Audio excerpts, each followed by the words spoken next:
All right. This is episode 12 of the Cosmic Cheeto Podstack. And this is Jerika Marchan, who I know from life, from having lived. We went to grad school together, like some of the wonderful guests on this Podstack recently. And also, we share a location, me just for 1 year. But Jeri, you are from New Orleans. You live there, Mhm. and you grew up in NOLA. You're still in NOLA, and you wrote this book that I adore. This book of poetry called SWOLE, published in 2018. Was this one Mhm. by Featherproof from? Yes, by Featherproof. I Oh, did future poem. Future poem. Sorry, my Mhm. future poem. This is a book about basically like it's when I first read it, I was so excited because, as a matter of fact, that's when I was teaching at LSU, and it's basically it's just kind of enchanting, like dynamic onomatopoeic chattery oral history of the Katrina disaster and basically, like how what unfolded thereafter, the populations who were ignored and suppressed. And you pull in so much. Like this book spoke to me, Jeri. It spoke to me as a child of the internet. It spoke to me as a fan of James Joyce. And that's how I want to introduce you is as a millennial woman who is an extremely online James Joyce and is here to tell us a thing or two about not just poetry, although you're going to speak about that a good deal, I'm sure, as the first poet to have graced the pod stack, but also about like what it is to like writing about place and writing about a place you care about and writing about a momentous and kind of devastating historical situation. Jeri, thank you for coming on the pod stack. Ah! Thank you so much for that introduction. I'm like overwhelmed. I'm overwhelmed by how kind and nice that is. I'm really emotional. I just got off my SSRIs, so like I feel things right now. I feel Here we are. We said this is going to be a therapy session, and we're yeah. we're off to a great start. I feel things really deeply. That's really lovely. Also, like thanks for bringing up my book that I published a little bit ago, and was really kind of about growing up. Yeah, about growing up and regaining regaining a sense of self and a sense of place. After disaster, after the fact. So you mentioned like being online a lot and kind of like taking in media and taking in like a bunch of sounds, a bunch of different voices. And in the list of questions that you sent me before this interview, you asked like, how did I settle on polyvocality as Yeah. a way to talk about Hurricane Katrina in particular, but I guess like disaster uh, in general. But uh, I think that my personal proclivity is to reach for that. Mm. Um, Especially like when I was younger and I was trying to understand something. Um, I wanted to like get rid of the pressure uh, on myself or on people who are given any kind of space or page to speak. There's this pressure to be correct. There's this pressure to be accurate and perfect and um, in the way that you carve out the narrator or carve out a narrative for people. And I just was like, fuck that. Like my narrators, no one knows what the fuck is going on, you know? Well, yeah. Yeah. Which I think was so like it just like representative of that experience, right? Just for me reading it and having only experienced it through the news, but like for you, I mean, imagine like both like vocally, like orally, right? I mean, you're a poet, you're like you are a musical poet, at least to my mind, and then like somatically, right? Like what was it? I guess my follow-up to that, right, is for those of you who are just tuning in to the book Swole, you should know that it is like polyvocal. It is a variety of different voices kind of reacting to this disaster of Katrina as it's unfolding with I think you beautifully maintain the thread of a like there is a speaker of the disaster, right? There's kind of a first Mhm. person thread moving throughout, but we hear it is very Joycey and all these other different kind of characters speaking. And I'm just wondering like what it was like this is like a very like auditory experience. What was it? How did like the somatic come in for you? Like how did like the body come in and the feelings and Absolutely. So yeah, so while we were weathering the storm, we had our power had gone out in the middle of the night, oh, and the only other voice besides me and my two parents and the wind outside, who was arguably like another voice that you can hear when it's like literally whistling through your house and like taking the trees down with it. The only other voice was the radio. Because we had yeah, this like wow. enormous, huge radio. We had like packed it full of like D-cell batteries just to get the news. And the way that it was just like shifting from like emergency broadcast to like automated emergency systems to after a couple of hours, um, the New Orleans local news radio had popped on. Some of the news broadcasters had popped on, and they were getting calls from people, just like literally calls from people who didn't know what the hell was happening. They were just like, "Hey, the storm's gone. Like there's no more wind, but like the water keeps rising. What's going on?" And then you'd get more calls, and they're like, "Hey, we're up in the attic. Here's our address. Come and get us." Right? And that's like interspersed with like static for because like there was just no there was just like no there were like no ads to be run. But then, as a kid, I'd be like, okay, well, I'm tired of listening to this, so I would like tune the dial to like a different station or like switch to AM radio and just hear kind of like preaching from like Alabama or like just whatever music was coming in through the AM radio station. So yeah, so the radio was like my only person that I could like listen to outside of like my two parents. But even like the radio was kind of constrained in its way that it was like speaking to me. So yeah, Right. the radio was is kind of why this kind of polyvocality kind of comes in. And also after like we got out of like the greater New Orleans area, the only thing like we had driven out like we had driven on I-10 east like Mm. out to Florida.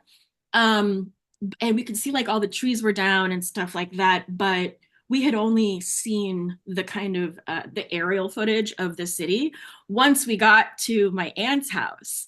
So none of us knew, like my parents and I, we just didn't know how bad it was because we had only like our experience and like to see like your city just like that and it's coming through you from the news from like journalists from like CNN, Fox News, Yeah. whatever, and their reporting is something else completely, something different than Um, like your understanding of the situation. So it was bombarded with facts from like reporters and adults and journalists and Mike Myers and Kanye West eventually, one of my right? yeah, totally. Yeah. And I was writing this outside of that experience. I was writing this at like the age of like 22, 23, 24, trying to go back to that time because it was something that I never touched because I was like comatose for like or just like not comatose, like catatonic for like for like months afterwards as like a freshman in high school.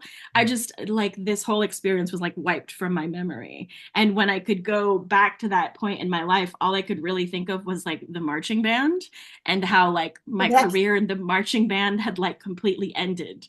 And like my geography test, I would never have I never took that geography test and I never went back to the marching band and that's all my brain could like could locate in terms of time until I started like unraveling what I heard on the radio and what I heard on the news from that time. I mean, it has me thinking, right? Like that's how so as you were seeing New Orleans, the city you grew up in and Mhm. knew, like broadcast on national news, that's how all of us were first seeing. Like, like I grew up with no memory of, I feel very lucky to have now memories of like, the incredible food and and kind of like wandering both the touristy and less touristy parts of the quarter and just different parts of the city. And like it's such a gorgeous city. It's such a city though with like a incredibly complex, as we know, history. And I think what Swole does so admirably, I would love this cover too. I'm gonna plug the cover again. What Swole does so admirably, um, is actually a version, I think, of what Kanye West did as he was fundraising from, with Mike Myers. And point up the fact that like the relief efforts, not just the relief efforts, but the way that the city itself is structured, right? Reflects the redlining, the ghettoization, and the ongoing economic and environmental oppression of a subjugation really of Black people. And so what I thought was so cool about like when some of these kind of polyvocal voices, right? You're like Anna Livia Plurabelle. You've got folks who are coming in and speaking in, like AAVE or like different dialects or patois that like reflect also just like a certain kind of like very specific racialized experience of Katrina. And I really want to get into the kind of like found sound, like the Kanye and the Robinette Garland and radio stuff and all that in a moment. But if you could talk for just a minute about like, how you were thinking about race as you're starting to unravel this and write about Yeah, I think that race and New Orleans and the environment is like literally inextricable from any conversation about the city. It is in the landscape and the topography of the city, like literally, race and class tension is part of the way that the traffic flows. It's in the infrastructure. The whole Claiborne overpass, which is the interstate, was built on top of a thriving like Black economic center of the city and built in that place to like subjugate Black folks and to basically tell them to like, you also wanna have like economic success, like fuck you, we're gonna build like it. we're gonna build the interstate on top of you in your communities. So here in New Orleans, if you're trying to, well, if you're me and you're trying to like understand what my place is here or how I become like a better part of this community or even how I understand this community, you have to see who is like here before you. There is this fantastic writer, Jeffrey Derensberg, who has been bringing the word bulbancha out Mm, to the forefront in more recent years. I think it's a Choctaw word mm, that means a couple of things. It's like a space. It's like a kind of word that means a bunch of different similar things, but like it's called like the place of other languages, or like the place where languages come together, or like the place where many languages are.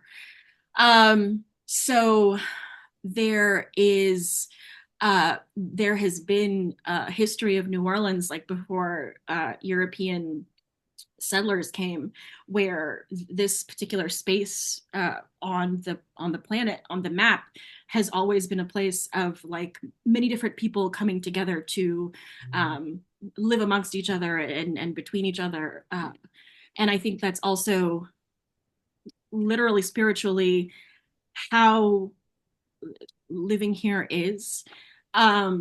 You are constantly like digging through histories, and those histories and traditions land on top of each other and through each other, and those narratives like weave in and out of each other and are part of each other's cultures.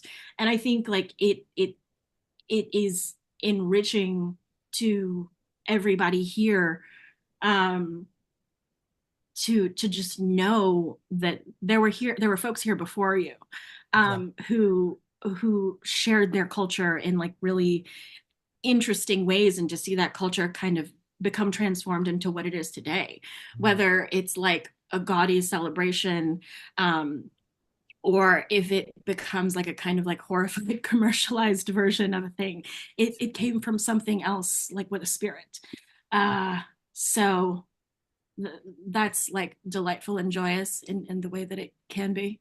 Well, and it has me thinking too, right? Like one of the things I love so much about even just my brief year-long experience of the place is like this place has been like like any place in this country, duly kind of formed by like indigenous populations and their relationship with the land, but then also by like, of course, the transatlantic slave trade and the French aristocracy, Yeah. there's just so much going on. And then like, of course there's like Vodun and there's like all these different kind of traditions, kind of like Caribbean traditions, like sort of Yes, yeah. And merging. the The Spanish folks, Spanish, and yes. then the folks from Canada who came Oh down. my God, I know, like the trappers, right? Or the first, yeah, Mhm. it's like a Yeah, big yeah, yeah. gaudy fleur-de-lis, right? And totally right. Like it's like, okay, sometimes it manifests as this like gorgeous, like, just sort of multifarious celebration of things. Sometimes it manifests as Bourbon Street, but like I think that's kind of leads me to my next question though. Like when I think of NOLA and when I think of New Orleans, I think, man, there's a city of music, right? And you know, um, like there are there are great things about the Midwest, sure, right? But it is certainly not a place where it's like, oh, here's a like 16-piece brass marching band that just sort of started and they're just kind of street. And that's what happens where you are, of course. And so I'm wondering, what is it about this cultural confluence that kind of, leads to that musicality? And how did it shape your writing? Because you're such a musical writer. I think you write like a musician. Like it's just like or your poetry is like music. Let's put it that way. And so I'm like curious about um how that informed you. Thanks for saying that. I think I don't think it's like a learned thing. I think it feels like an instinctual approach to the page for me. Yeah. Um, because prose is not something I can do prose, like I can do like univocal stuff. I can do it, I promise. Uh to varying degrees of like success, but when I approach something that feels like me, um I have to bring in like different textures. It has to be Mm, that way because that's like uh uh I can pretend to be like minimalist as much as I like, but like the landscape of my brain, my internal world is always going to be like bombarded by sounds, and like other voices and interjections. And that is my experience of this city. It's a bonkers city, bonkers bananas. Um, like constantly contradictory and kind of like celebratory in its contradictions, and very serious in its ridiculousness. Um, and I think that we're serious in its ridiculousness. It feels ridiculous to other people, but only as kind of like a way in which we have to like explain ourselves. We almost like, I think like locals here, and I guess I would consider myself like a local, even though I'm like literally from the greater New Orleans area, and like maybe not as local as some folks who are like, I've been in like Seventh Ward for a million years. I haven't lived in Seventh Ward for a million years, but there are people who are like, there are tiers of locality, and tiers of like, well, my mama and my grandmother and my granddaddy, like we grew up on like Whitney Avenue or whatever in Gretna, or why am I thinking about Gretna? Gretna is on the West Bank and also maybe like not as local as somebody who, now I'm getting all tangled up in No, like you're just getting into the wandering rocks of it. It's okay. It's part of being James Joyce. yeah, yeah. So what am I trying to say? So this city, it is so it reaches into its tradition in order to like root itself into its own identity. Like I Mm, think New Orleans is like a little obsessed with itself, and not because of some kind of like preening um peacock kind of way. It Yeah. has to constantly look to itself and look to its past in order to understand what it is. Mm. Because if I think like if we as like a city or like a culture don't look at our traditions, then we kind of forget. Um, and maybe it's that way for other cities too, but like we're always kind of at the brink of some kind of weird collapse. Um, yeah, so like we're always like under threat of like being blown away, or also there's always this conversation. I think maybe like LA and the West had this conversation as well about like if the wildfires keep on coming, why would you want to rebuild there? You know, if the hurricanes keep on coming, why is New Orleans even a thing? Mhm. And I think sometimes people are like people who live here are also like, where is that question coming from? And also, why are we still a thing? Why don't we choose to do something else? Why don't we choose to be somewhere else? And that question is like, one, you have to have a certain amount of privilege to choose to be somewhere else. And two, like, um, this place is important, regardless of whether or not you can sell that importance to other people. Mm. Um, so yeah. So this is like a city of contradictions where our main economy is tourism, and we have to like export our like we have to like export our joy and delight and kooky craziness into a way in which like tourists will come in and like give us their money so that Well, like we can continue to like have schools and roads and stuff. that oh, see that. Thank you so much for kind of at least spelling it out like that, because that's kind of tied in my next question, right? Of like, I mean, I think the way SWOLE focuses on the emergency of the situation. Before, whereas before, like for me, for an outsider, I like had a very vague notion of somewhere in this country a thing called Mardi Gras happened, and it's very color. It like happens every year, it's very colorful, and sometimes someone wears a flamingo mask and feathers or whatever, on stilts. And then, oh my God, like here's this like devastating, like here's climate change, like it's like the aughts, and like we're seeing already, I guess not already, but like we're seeing these kind of this sort of devastating impact of this hurricane. And the book balances this sense of like sort of again like this colorful musical maximalism, right? And precarity. And that's what I feel like there's a coming of age story that I mentioned earlier, um where like it's kind of like it's like someone our age is the speaker of a lot of that. And I was so like you fascinated by how you took her just like you like left New Orleans and she becomes catatonic and she has the exact same experience you have. And I was kind of like, how did you find how did you find that balance between precarity and like I'm literally putting like hurricane warning, like what you should like have ready hurricane preparedness guidelines in the poem as like some like found verse. And how do you balance between that and the maximalism, right? It is such a, they're two very different things. And yet, just you put it so, I think, beautifully. It's like those are like the like twin forces that are kind of like, at least govern this collection. It sounds like are pretty on your mind as you're growing up in New Orleans. Beauty, Yeah. clarity, like color, impermanence. It's intense. Yeah, it is intense. It is intense, but I think like if I'm really listening, if I'm really listening, everything is there. And I think like the more I try to like separate the voices from each other, the more they are like wanting to hold fast to each other. Mm. Because they bring out more of each other, right? Mm. Like uh context, uh, what can I say about context? It's not like obvious or just whatever. Um, so I think that lack of clarity, ephemerality, Mm. um,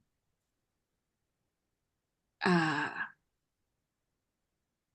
lack of an authority, Mm. or truth or fact, um, uh, in the lack of what is supposed to be in the world. Mhm. You oneself, or like one who is living inside of a body, is attached to their senses, right? So Yeah. we have to like smell and look and taste and see and feel the world around us. And for me, like th- those are also different voices, because Mm. like uh living in your own mind is fine, but you're also walking at the same time. And and like the experience of walking the street, you can't just zone out in your head. You Mm. have to like watch your step, especially in a place like New Orleans, because you never know if you're gonna like fall into a hole in the ground, or like okay, hold on. I'm trying to like reach for an answer to your question. Hmm. So I don't want to just be like, well, like kind of like SWOLE is the environment of it is kind of how I like step into the world. I'm just like literally just pulling on different threads, um, of memory, and pulling on uh, different pieces of time, Yeah. and synthesizing each out into like little pieces, right? So and like mixing them together in ways that make sense for like the voice of the book.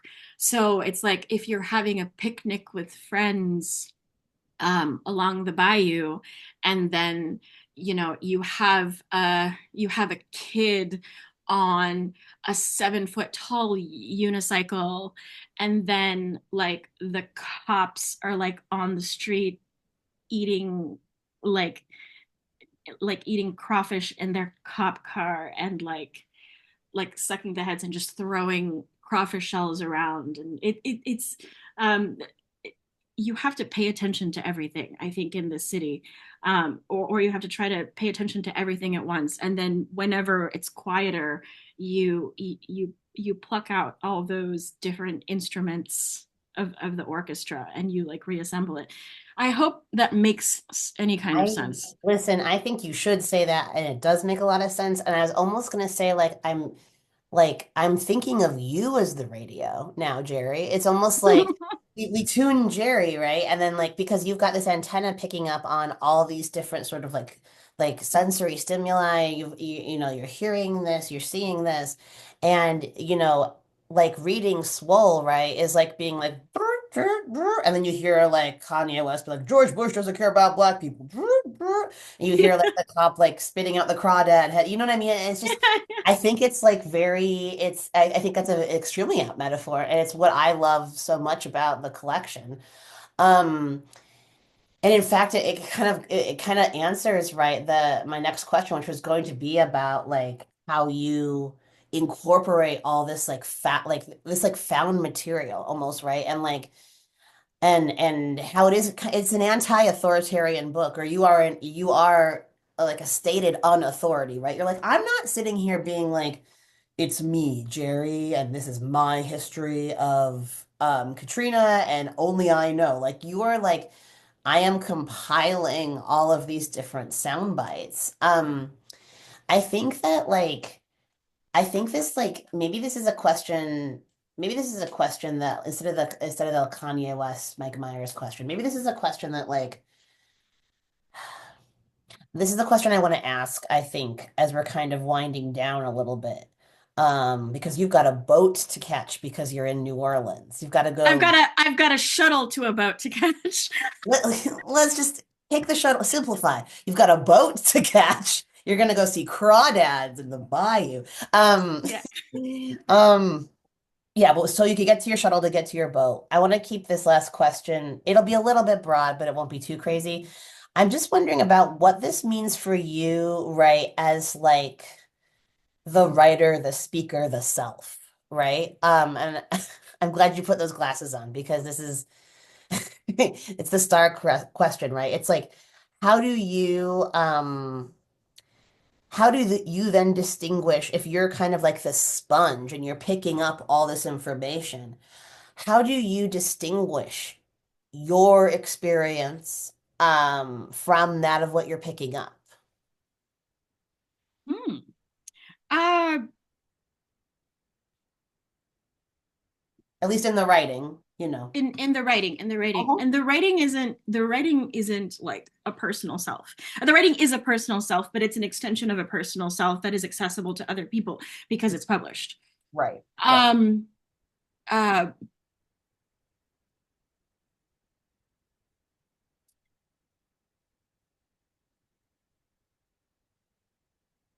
hmm.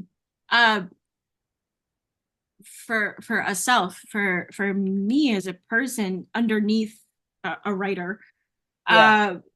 uh, for me as a person underneath the writer, I have a body, and the body has been living and navigating a place. Hmm. Um, and the sensations of those body of that body is like is real to me. Whereas if I hear a story from somebody else, uh, I haven't lived in that body. I can only imagine the truth of it. Hmm. Um, it doesn't make it any less true, but the vessel for it isn't necessarily me, and I don't carry that with me at all times. Um, there's a truth in the physicality of the world, and I think that's how like I necessarily have to separate like my voice and my experience and the voices that are jumping off places for that versus the voices and experience of other people and other stories. They also come into my body and come in through my filter. Um, and and I think like on the page, it's a little bit it's less like handing off the mic to somebody else, right? Like on if you're on a stage, you can literally hand off the mic to another person or another being. Right. On the page, if you're a writer, um, the page is something that uh, is constructed um, rather than what's actual. And there's a certain point in which the reader also becomes real and actual and chooses from their body and from their self and from their brain how to inhabit the thing that they're reading if they want to inhabit it or if they are just there to watch or just there to hear. Mm-hmm. Those are all legitimate ways of experiencing a book. Mm-hmm. Now, Mm. and I love that. And I think it's like, if we're talking about like Swole is so unavoidably a book of place, and I think if it's like we're talking about this place you're writing about, even as maybe this goes back to the precarity versus maximal or the beauty versus precarity of the maximalism of the place when it's not being like harmed, but it is just it's a sensory situation, right? It's like you get these like Minnesota Lutherans, I think they wouldn't know what to do in New Orleans. I'd hope they'd have fun, but I think like, you know, there is when I'm there, the times I've been there and the short time I lived there, there was a sense of porousness and kind of openness and whoa, like if I want to take stuff in, I can really take it in right now. In terms of the food and the music and but like not even in a touristy way, just in sort of like a I can only say, like Joycean way, right? It's like, whoa, these sounds and like, whoa, these sense impressions. And if you want to like, drop back down to like 22 degrees Fahrenheit, then okay. Like then you can like go sit in your little Lutheran house in Minnesota and that's a different experience. And so I think that like the outward facing versus inward, it's an interesting kind of distinction. Um, Oh, sorry. Pause. yeah. Pause. Just a second. Just a second. Okay. There's a cat emergency. You get that cat emergency solved. And then in the meantime, I'll ask you a last one,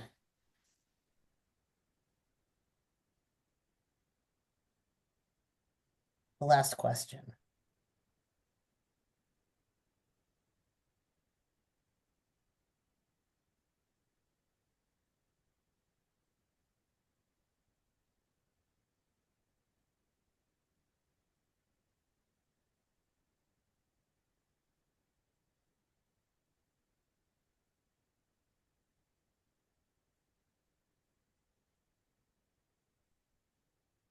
I'm so sorry. My cat Okay, Beatrice, totally she's fine. she's a long-haired cat, and it's the spring is springing, and she's old, and sometimes she has trouble coughing up hairballs. So Oh, okay. Yeah, say no more. Well, cat emergency. We need to make sure cats are okay. Cats are incredible. Glad she's yeah. okay. I just had a meditative moment and I reflected on what do I want the final question to be? And I decided it's a yes or no question. And it is, Jeri, would you read us a selection from SWOLE, a short little selection to take us on out so you can get in your boat and sail away. Yeah. The yeah. It's a party boat. It's a party boat. It's a my friend does kind of like social media for things in New Orleans, and for her birthday, she is getting a free boat trip in Nice. exchange for boat content. Oh my God. Okay, so is that a title of your next book though? Is it going to be boat content? I would read. God, I would love that. Honestly, I've been like really stressed about what to wear on a boat, specifically because she didn't really specify what kind of boat it is. So who knows? We Okay. could be pontooning. Um, all right, here's one. This is called Swell. The longing sinks in through newsland vomit, teleportation sickness. I'm frozen, stunned the people here are alive. Oh shit, sorry. Hmm. That's my boat alarm. Sorry. It's We're, okay. we're gonna have to fix it in post. Fix it in post. We'll Let fix me it let in me post. Don't worry. I will put a screenshot of this selection down there. But it's a lovely part of the book. I don't tend to really edit these that much. Oh You god. know what? It's okay. It's okay. We had a very like this was super real and this was very lived in and it was super in situ and like we're just gonna roll with it because it's how humans are. Jerry, thank I you so Raph, much. I I know, don't thank want you to let so you much. go. Although I have to let you go, I feel really bad. But thank you for coming on the Podstack and thank you for rescuing your cat. And I will put Swell down below on the little recording thing. But yeah, this is amazing. And you'll be back on, I'm sure. We'll do other stuff. But please, everybody, get a copy of Swole, ride on a boat in the South. And yeah, thank you so much for this great chat.